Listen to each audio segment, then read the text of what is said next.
Hey there, everybody. I am Lucas Martell, the creator of Walkabout.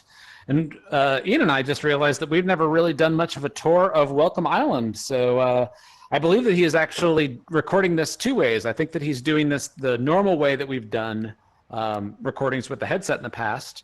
But he is also playing around with the new CocoVision camera, which is a tool that we just dropped along with Crystal Layer. It's actually built off of the LIV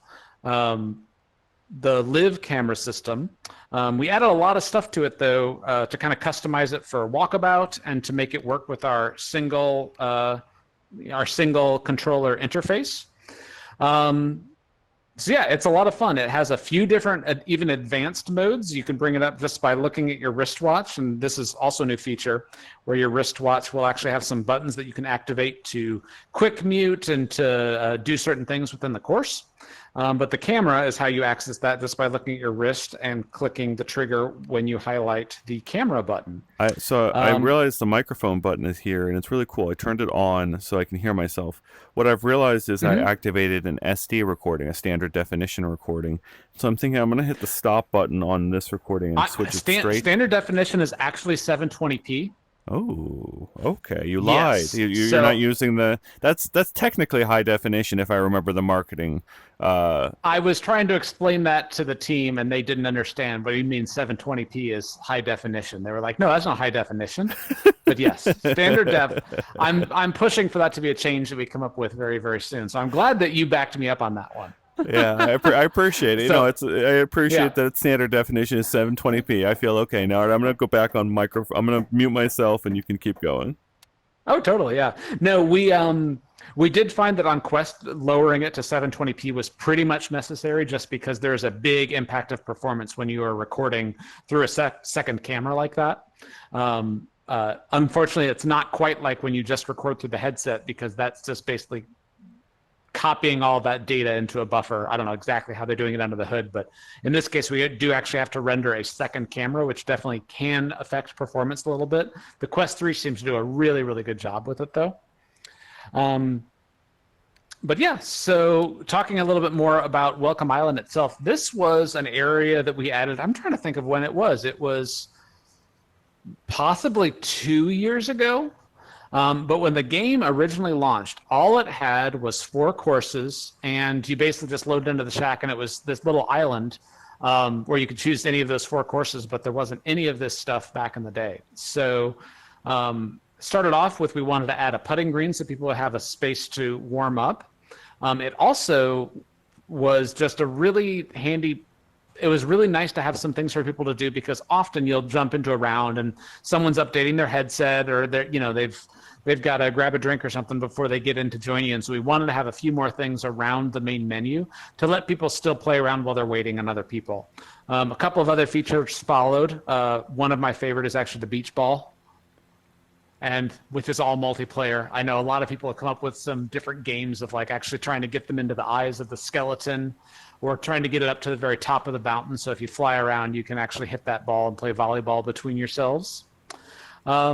But yeah, the putting green was a great way to just sort of like let people kind of get used to it. It's also good if you've got someone new coming into the game, you can kind of let them warm up just a little bit before you start playing around. I just tried to hold my putter with my offhand in order to steady myself. I tried to hold the putter that's out in front of me. That's how present I feel with the camera. Grab the shaft of the putter that wasn't Yes, I've never there, done that yeah. like as a two-handed putting game, but apparently I do it as a camera. All right, I'm going back on mute. Yeah. Yeah, there's also some interesting modes that might even be worth trying with the camera there, because we also have world and head mode.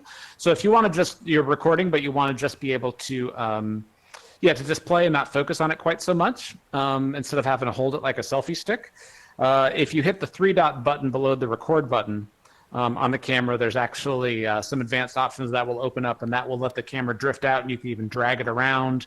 It's a great way if you wanted to do something like, I know a couple of members on the team were starting to play around with like the puppets and see if they could actually do like a little puppet show with the camera, because once you had a static camera that was out in space, it proved to be a really fun thing to try to do. Let me see if we can catch the raft. I wonder if that's coming around again. One of the other things that we did is a bit of a nod to Don Carson, our senior art director, who comes from Disney Imagineering. He's like, well, we got to do sort of like a little ride as part of all of this. So I think we just missed it, but there is a little raft that kind of comes around and just does a little circle around to the back of the cave. Because this is the Crystal Layer release, we have added some of our crystals into the course. So normally all that stuff isn't back there, but yeah, we like to introduce a few new elements from the different courses. Even having these on the practice screen is something that's not normally there, but it kind of lets people get used to the mechanic of the crystals. So check out the other recording that we've just done for Crystal Layer if you want to know a little bit more about that. I'm actually going to step down here and join and hop onto the raft as it comes around. One of the little details that I remember from when we were doing this, because all of this, we tend to build a lot of these organic spaces, especially caves and everything, in Gravity Sketch, and I remember just how difficult it was to do interior spaces like this back when we were doing everything, without being able to do it in VR, but how quickly a space like this came together, because normally carving out a tunnel and doing all this internal stuff, it is a lot of work, and you're just constantly spending so much time moving the camera around. But when you're doing it in VR, you can actually just shrink yourself down so you're just standing there. I actually remember I almost kind of pulled something because I was doing all this ceiling work. So kind of like, I don't want to compare it to Michelangelo, but just spending all that time doing artwork on the ceiling kind of did some weird stuff to me for a day or two, because I spent probably 2 hours doing ceiling rock work in there. So yeah, so I'll actually hop off here. And we don't have to go all the way up there. But there's also, we wanted to create a few more areas that people are able to explore and kind of hang out in. So there is a really fun path that goes up to sort of a little Tiki Bar area that's up towards where the top of that first batch of waterfalls came from. Actually, we're already halfway up there. We might as well keep walking as we talk. And then we can get over the last big feature would be the driving range. But yeah, so this path, we just wanted to kind of, again, so much of our courses are all about encouraging people to explore and to find new areas. And so we'd like to pack as much as we possibly can into the space that we have. And there are a lot of people that have this has turned into their favorite spot to wait for their friends to join them. They'll grab a drink and just sit down in a chair that matches the pool that's up here. And yeah, just hang out and watch the sunset for a little while. So, yeah, totally. Yeah. Well, and I think that flying has been in there for quite a while, the ability to fly around courses. So I think flying was something that happened even before we had Welcome Island in here. But yeah, you can always get up here pretty quickly if you fly, especially at top speed. And the last place that I'll show you is the driving range. It's easiest just to fly over there, but one other little detail I'll point out is that with this wristwatch system, the ability for us to just sort of add these different buttons, you can actually get there really quick if you look at your wristwatch and just hit the practice screen, hit the driving range.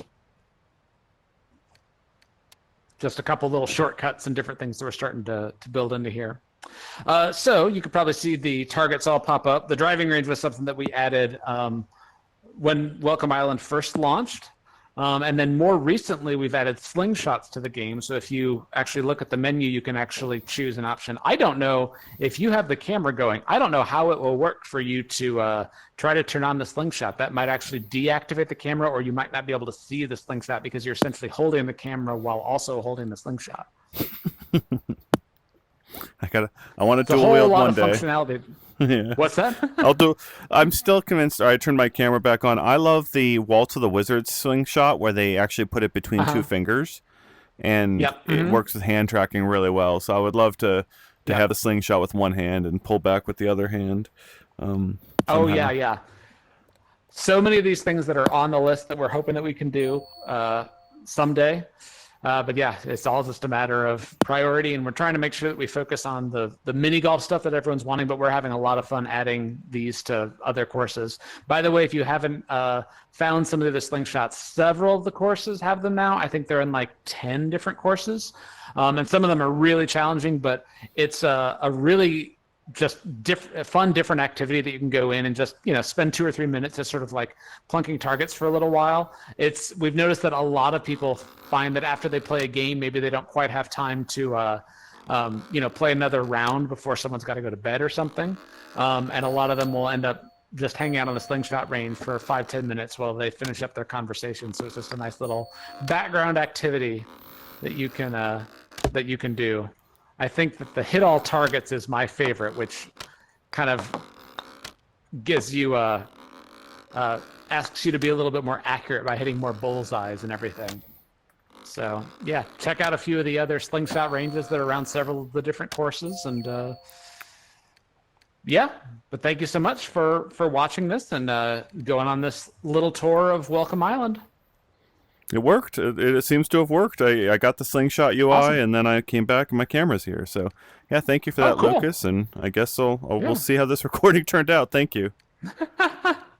I'll be very, very curious. Especially, I don't think that we've ever tried recording both the headset feed and the in-game camera. So I'm curious to know what your frame rate was when you were doing that. More than anything. I felt okay. There was a few points where there was like movement going down steps, both of us going down steps, or maybe I was moving the camera with my hand while going down a step, that it seemed like I couldn't tell if the camera was having a low frame rate or I was having a low frame rate.